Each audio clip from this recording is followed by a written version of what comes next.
할렐루야. 아멘. 예. 우리의 죄를 사해 주신 우리 주님을 향하여 할렐루야 찬양대에서 귀한 찬양을 올렸습니다. 우리 주님께서 영광 중에 받아주신 줄로 믿습니다. 찬양의 가사처럼 주님으로부터 죄사함 받은 것이야말로 가장 복된 일이요 또 기쁜 일입니다. 그 죄사함의 은총을 베풀어 주신 주님 앞에 늘 감사하고 그 은혜에 보답하는 우리 삶이 되기를 주의 이름으로 축원합니다. 이 시간 우리 옆사람 한 복음을 나눕시다. 주님께 감사합시다. 주님께 감사합시다.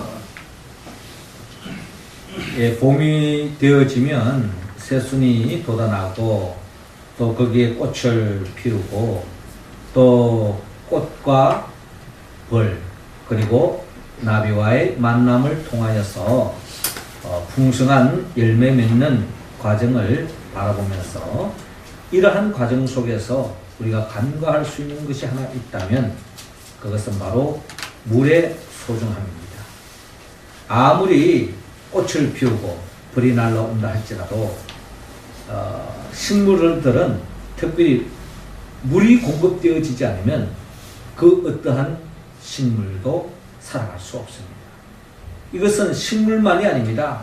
어떠한 동물도 심지어 우리 인간들도 물이 없이는 육신의 몸을 생존할 수도 없다는 것입니다. 그렇기 때문에 물은 우리에게 있어서 참으로 중요합니다. 물이 없이는 어떠한 생명도 존재할 수 없습니다. 물이 있어야만이 살아날 수 있습니다. 이 땅에 물과 같이 아니 물보다 더 소중한 존재가 있습니다. 그분이 바로 예수 그리스도입니다. 예수 그리스도가 없으면은 우리는 하나님의 생명으로서 영생을 얻을 수 없고 또 하나님의 나라를 살 수 없다고 성경은 말씀하고 있습니다. 우리는 물보다 더 소중한 예수 그리스도를 우리가 믿어야만이 우리는 영생으로서 하나님의 나라를 살아갈 수 있다고 성경은 말씀하고 있습니다. 우리는 그 예수 그리스도를 우리가 붙잡아야만이 또 믿어야만이 우리가 진정 영원한 생명으로서 하나님의 나라를 살아갈 수 있는데 구체적으로 우리는 어떻게 예수 그리스도를 믿음으로 영원한 생명으로서 하나님 나라를 살아갈 수 있을까요? 하나님께서는 먼저 예수님을 부활하고 말씀합니다. 14절 말씀 우리 같이 한번 읽겠습니다. 시작. 모세가 광야에서 뱀을 든 것 같이 인자도 들려야 하리니. 아멘. 자, 오늘 성경 본문 14절은 이렇게 시작하고 있습니다. 모세가 광야에서 뱀을 든 것 같이 인자도 들려야 하리니 라고 말씀하고 있습니다. 이 말씀은 밤중에 진정한 구원이 어디 있는가? 어떻게 하면 영생을 얻을 수 있는가? 어떻게 하면 하나님의 나라를 살아갈 수 있겠는가? 고민하며 밤중에 찾아온 니고데모에 대하여 예수님의 답변 가운데 있는 말씀입니다.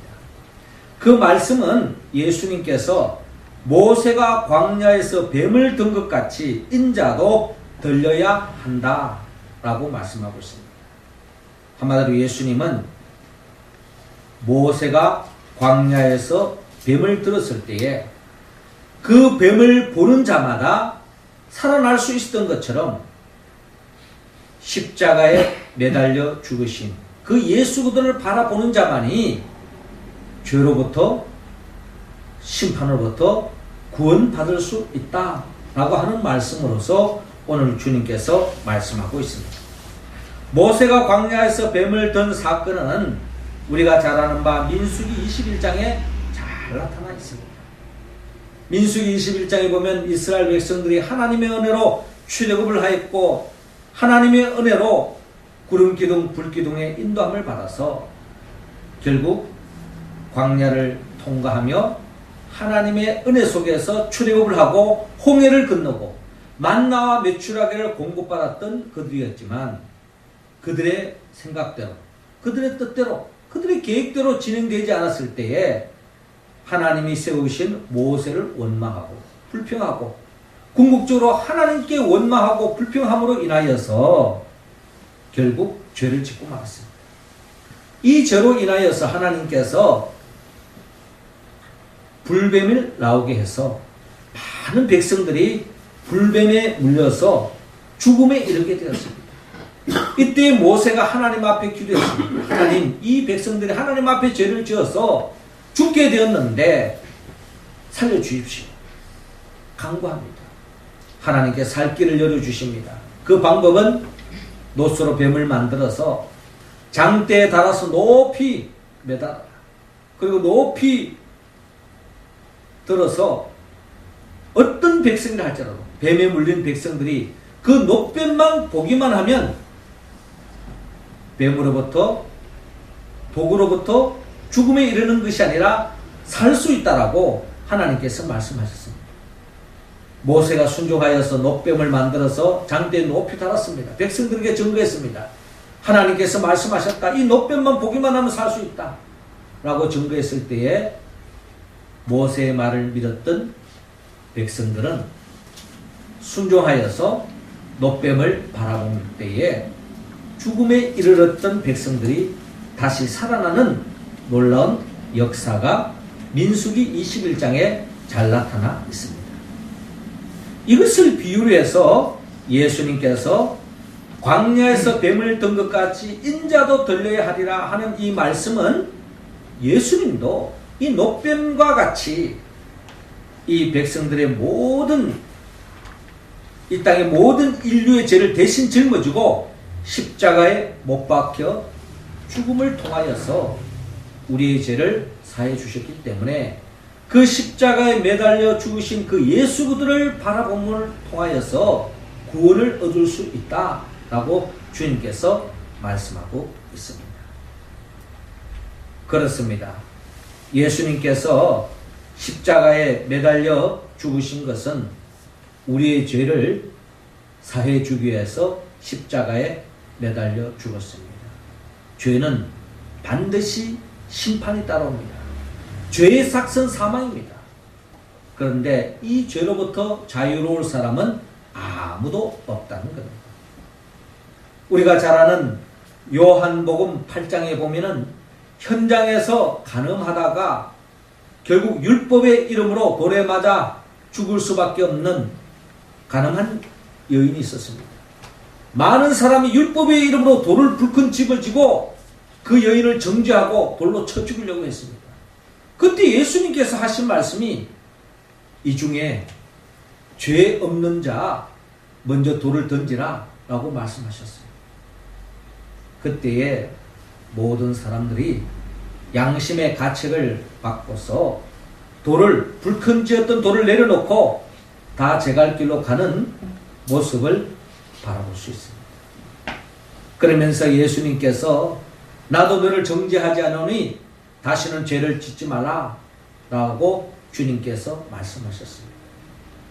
우리는 요한복음 8장을 통하여 이 예수님께서 이 중에 죄 없는 자 돌을 던지라 라고 말했을 때 모두가 돌을 내려놓을 수밖에 없었던 것은 결국 죄 앞에서 자유로울 수 있는 사람은 아무도 없다는 겁니다. 누가 고발했기 때문에 죄가 드러나는 경우도 있지만 고발하지 않았기 때문에 결국 죄가 드러나지 않을 것으로 생각하는 사람도 있을 것입니다. 그러나 이 세상에 그런 죄가 드러나가지고 엄청난 비난을 받고 감옥에 가는 그런 모습도 보지만 그런 모습이 남의 이야기가 아니라 우리 자신의 이야기도 될 수 있는 것입니다. 하나님께서는 큰 죄를 지었던 아주 작은 세미한 죄를 지었던 하나님 앞에서는 심판의 대상이 될 수밖에 없는 것입니다. 우리는 잘못하는 사람을 이야기하면서 큰소리치고 정죄하고 비난을 하지만 때로는 그 모습이 내 자신의 작은 죄를 감추기 위한 우리의 모습도 있다는 것을 우리는 고백하지 않을 수 없습니다. 그러므로 이 죄로부터 자유로울 수 있는 사람은 아무도 없기 때문에 예수님께서 우리의 죄를 대신 짊어지고 친히 십자가에 못 박혀 죽으셨다는 것입니다. 그 예수 그리스도를 바라보라고 오늘 성경은 말씀하고 있습니다. 노뱀을 바라보면 그 뱀에 물린 독으로부터 벗어나 살 수 있는 것처럼 어떠한 죄인을 할지라도 우리의 죄를 대신하여 십자가에 못 박혀 죽으신 그 주님을 바라볼 때에 우리는 죄사함의 은총의 길로 나아갈 수 있다는 겁니다. 이사야 53장 5절 이하를 보면 그가 찔림은 우리의 허물 때문이요 그가 상함은 우리의 죄악 때문이라. 그가 징계를 받음으로 우리는 평화를 누리고 그가 채찍에 맞음으로 우리는 나음을 받았도다. 우리는 다 양 같아서 그릇 행하여 각기 제 길로 갔거늘 여호와께서는 우리 모두의 죄악을 그에게 담당시키셨도다 라고 말씀하고 있습니다. 우리의 죄를 대신 짊어지고 십자가에 못 박히신 그 주님을 바라볼 때에 구원의 문이 열린다고 오늘 성경은 말씀하고 있습니다. 우리 모두가 예수님을 바라봐야 합니다. 예수님은 일시적으로 한번 바라보는 것으로 끝나는 것이 아니라 우리의 삶의 자리에서 매일매일 우리는 우리의 죄를 대신하여 십자가 지신 예수를 바라보고 묵상해야 된다는 겁니다. 우리 생활 속에서 물은 한 번 마시고 끝나는 게 아닙니다. 우리는 알게 모르게 음식을 통하여 늘 물을 섭취하고 있습니다. 결국 물을 마시지 않고는 우리는 살아갈 수 없는 것처럼 우리는 예수들 이례적으로 십자가만 바라보고 본다고 해서 죄의 문제가 해결되어지는 것이 아니라 우리는 이 죄악된 세상에 살고 있기 때문에 매 순간순간 물보다 더 소중하신 예수를 바라보지 않고는 우리는 영적으로 존재할 수 없다는 것입니다. 그래서 우리 모두는 우리의 죄를 지신 예수 그리스도를 마치 물 마시듯이 주님을 바라보아야 합니다. 그때에 우리는 주 안에서 생명을 얻을 수 있습니다. 뿐만 아니라 오늘 주님께서는 구체적으로 예수를 바라본다는 것은 결국 예수를 믿으라고 오늘 본문 16절을 통하여 말씀하고 있습니다. 16절 말씀 할렐루야 찬양대원들이 한번 읽어주시기 바랍니다. 시작. 하나님이 세상을 이처럼 사랑하사 독생자를 주셨으니 이는 그를 믿는 자마다 멸망하지 않고 영생을 얻게 하려 하십니다. 아멘. 그렇습니다. 오늘 본문 16절에 하나님이 세상을 이처럼 사랑하사 독생자를 주셨으니 이는 그를 믿는 자마다 멸망하지 않고 영생을 얻게 하려 하십니다.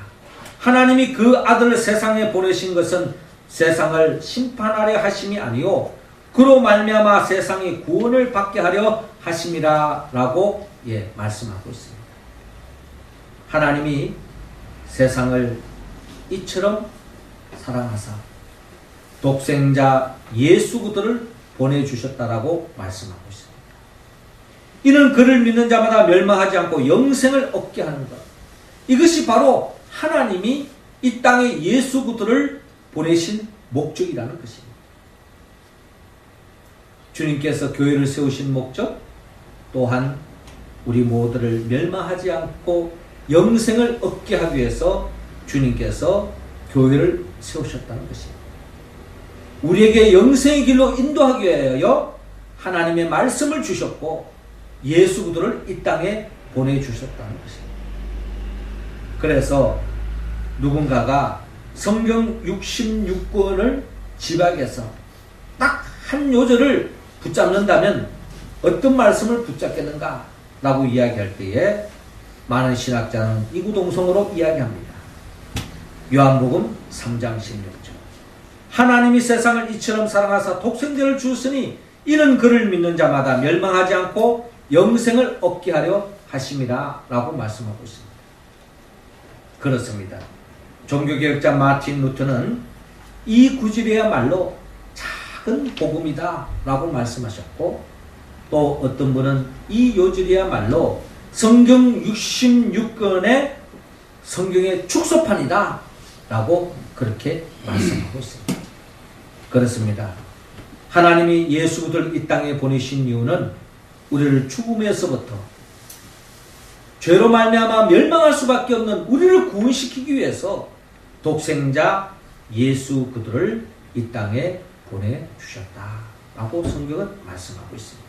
그래서 우리는 예수 그리스도만, 즉 나를 위하여 십자가에 못 박혀 죽으신 그 예수 그리스도를 믿을 때에 우리는 죄사함의 은총을 입을 수 있고 하나님의 자녀가 되어서 심판에서, 멸망에서 벗어날 수 있다고 성경은 그렇게 말씀하고 있습니다. 그러므로 우리는 예수를 믿어야 합니다. 예수를 믿는다는 것은 예수를 영접하는 거죠.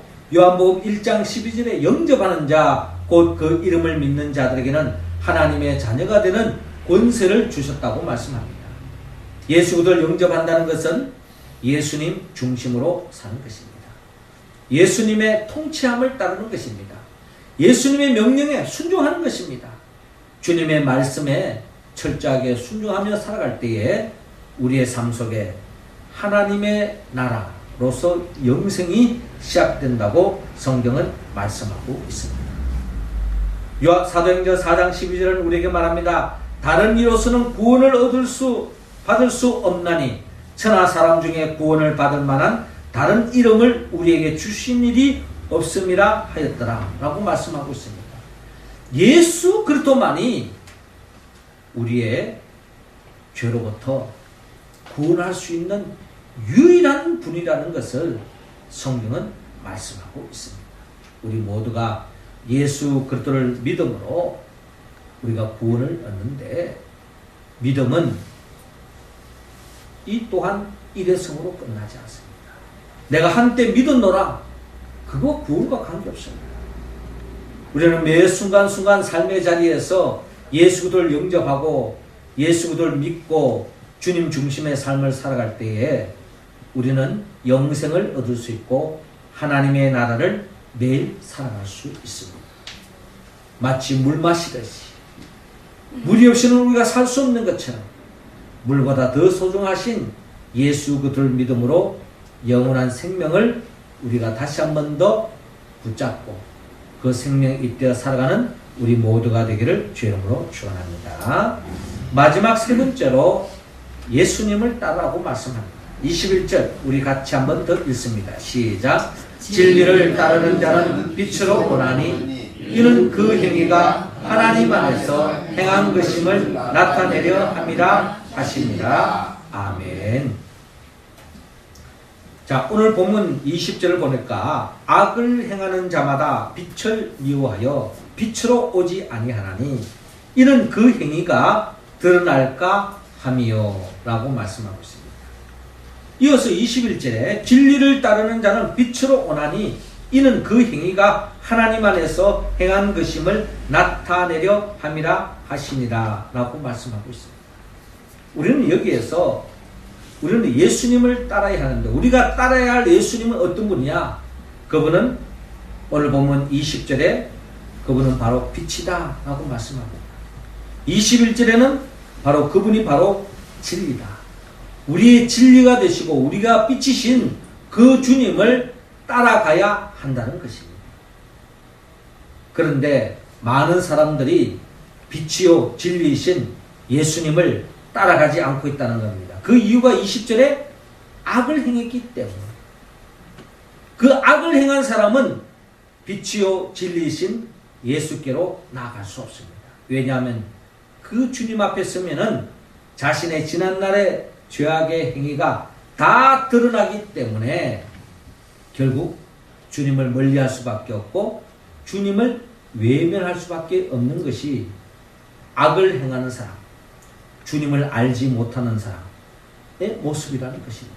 그러나 진리를 따르는 자는 빛으로 오나니 이는 그 행위가 하나님 앞에서 행한 것임을 나타내려 함이라 하시니라 라고 말씀하고 있습니다.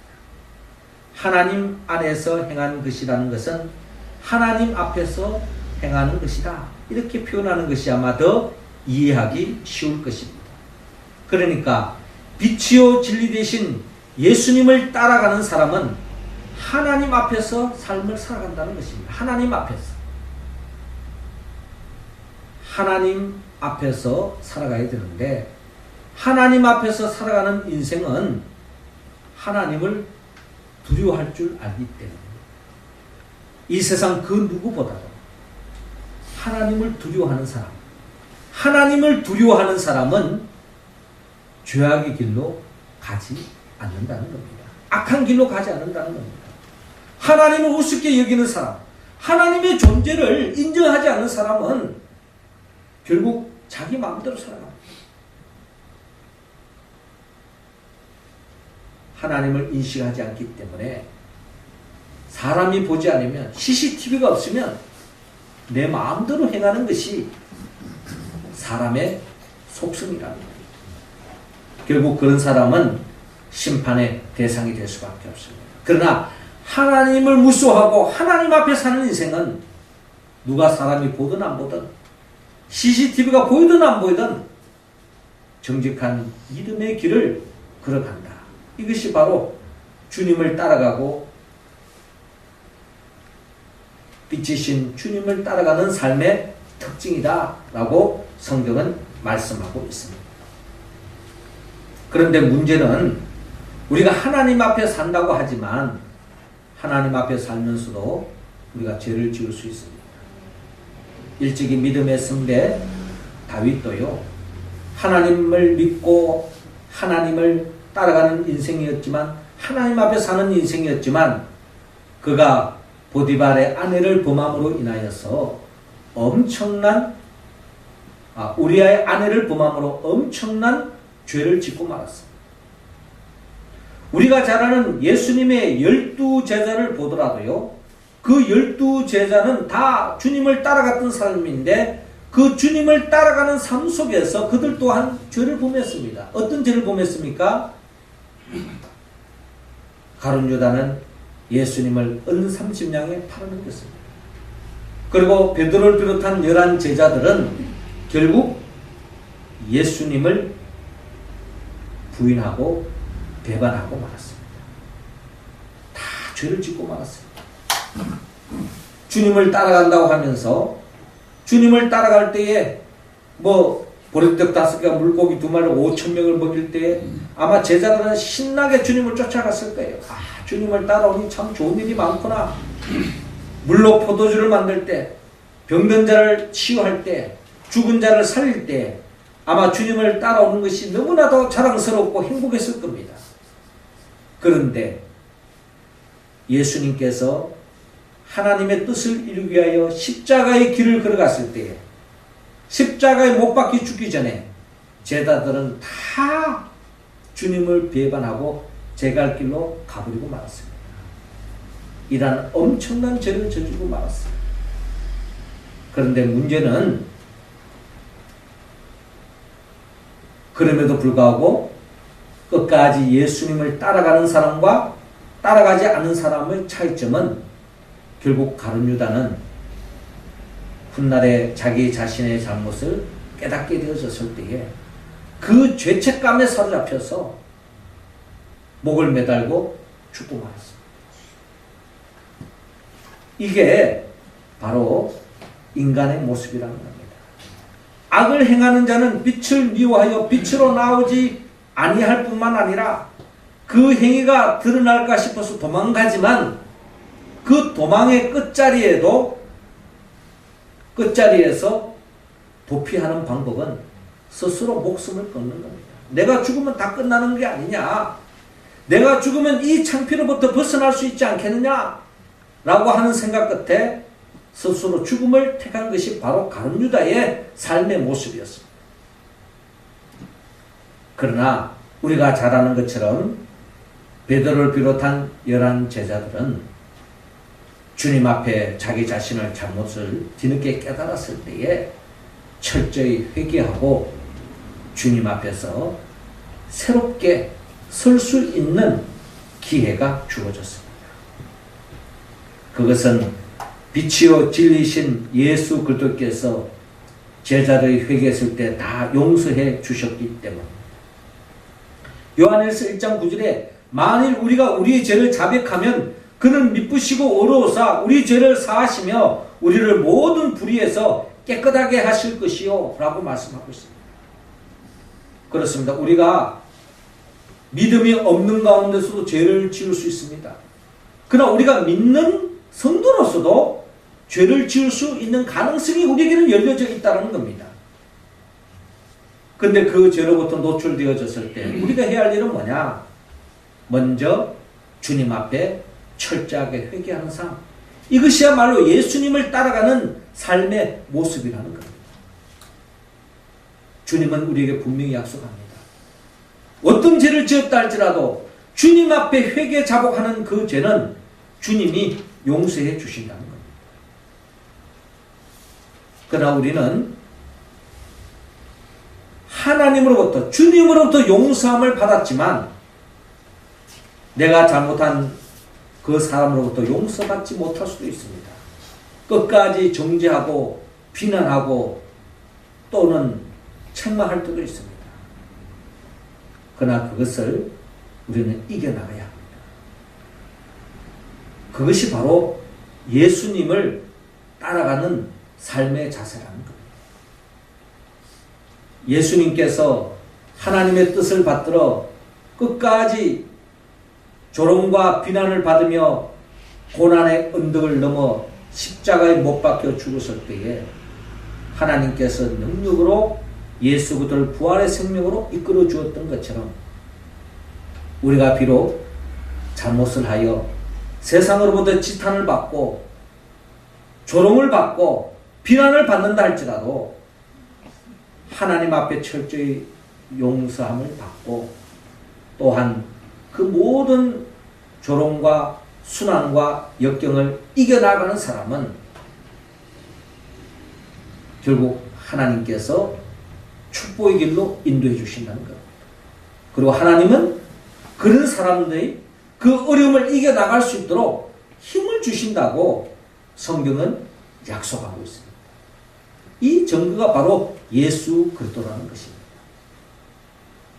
그러므로 우리는 먼저 하나님 앞에 우리의 죄를 철저하게 회개하고 용서를 빌어야 합니다. 그것이 바로 예수님을 따라가는 삶의 자세다 하는 것을 성경은 말씀하고 있습니다. 사랑하는 성도 여러분, 우리는 마치 물을 마시듯이 매 순간순간 주님 앞에 회개해야 합니다. 끊임없이 우리 자신이 잘못된 생각에 빠져 있지는 않은지, 잘못된 길을 걸어가고 있지 않은지, 또 많은 사람들이 그 길을 걸어가니까 내 하나쯤이야 하는 생각에 빠져 있을 수도 있습니다. 우리는 철저하게 회개하고 나아갈 때에 주님은 우리의 죄를 용서해 주십니다. 그것을 기억하고 끝까지 주님을 따라가는 우리의 모습이 되기를 주님은 원하고 있습니다. 사랑하는 성도 여러분, 이 세상에 그 어떠한 생명도 물이 공급되지 않으면 살 수 없는 것처럼 물과 같은 예수 그리스도가 없이는 우리는 영원한 생명을 얻을 수 없고 하나님의 나라로서 그 영생을 누릴 수 없습니다. 그러므로 우리는 매 순간순간 예수님을 바라보고 예수 그리스도를 믿고 주님을 끝까지 따라감으로 믿음에 달려갈 길을 달려가 주님 앞에 칭찬받고 또 매일매일 삶 속에서 영생을 맛보며 살아가는 우리 모두가 되기를 주의 이름으로 축원합니다. 기도드리겠습니다. 하나님 아버지, 이 시간 우리 모두에게 성령의 기름을 부어 주옵소서. 성령의 도우심으로 우리의 죄성을 깨닫게 하여 주시고 우리는 죄로 말미암아 멸망할 수밖에 없다는 것을 우리는 기억하며 더욱더 우리 모두가 우리의 죄를 대신하여 십자가에 매달려 죽으신 그 예수 그리스도를 바라보고 그 예수 그리스도를 더욱더 믿고 주님이 걸어가셨던 그 길을 우리 모두가 따라갈 수 있도록 인도하여 주시옵소서. 그리하여 우리가 진정한 주님으로부터 제사함의 은총을 받고 또한 주님으로부터 인정받는 그날까지 믿음에 달려갈 길을 달려가는 우리 모두가 될 수 있도록 인도하여 주옵소서. 예수님의 이름으로 기도하옵나이다. 아멘.